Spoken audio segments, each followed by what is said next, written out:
let's talk about that AMSP to F1 bridge right now, because I want to point out also that Pato Award has got to be one of the biggest winners in this kind of fiasco. And if anything's going to help him on his trip to F1, at least as a reserve driver, that's going to be a massive help. But this is a huge contradiction with what Kobe's saying right now. But how are we feeling about Palou's chances of making that jump to Formula One outside of McLaren? I know he was in talk with Helmut Marko and the Red Bull guys. Has he maybe gotten closer to those gentlemen? Is there potentially a third party that we don't know about? Tell me what you guys think. Well, from what I know with the AlphaTauri seat, that's going to become Hugo Boss Red Bull something or other racing. That's it's going to be Hugo Boss Red Bull something or other. I don't know what it is. Hugo Boss Orlan HBO. That's the one. What a mouthful.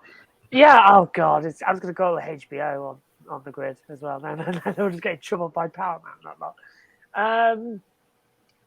I've got a feeling if Palou ends up at any team, it would be Alpine. Because I think there's a little bit of a thing there where they've both sort of been wounded by Piastri and McLaren. They're all sort of spying from there. It seems to be a nice little... It's just the things that Formula One goes in. It's the nice sort of like... to put it in better words as well, you know, that song A, B, C, D, E, you know, bleep. That. It'd be a nice way to sort of put the middle finger up to McLaren and to Alpine as well, join up. With Piastri seemingly being the first domino of this whole 12-month ordeal now, it seemingly would be weirdly fitting to have Palou end up in an Alpine seat. But Matt, Kobe, you guys have any thoughts on this?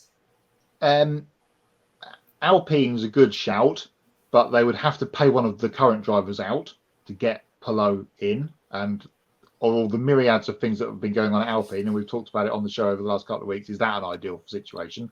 Maybe not. Aston Martin, maybe. Ooh. How many years has Fernando Alonso got left? And Lance Stroll is having a very down year. So maybe we could have a Palou Alonso duel. And to Matthew Owens' point before about Spaniards, I'm really not sure there's a massive Spanish contingent of people watching IndyCar in Spain. All they're interested in really in Spain is Fernando Alonso and MotoGP. So I really don't think there's much of a...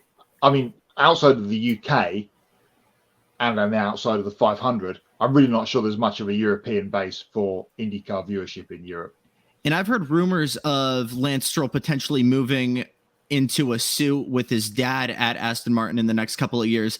And that being said, if Alonso is driving like he's been half of the season, the dude could wheel till he's like 40.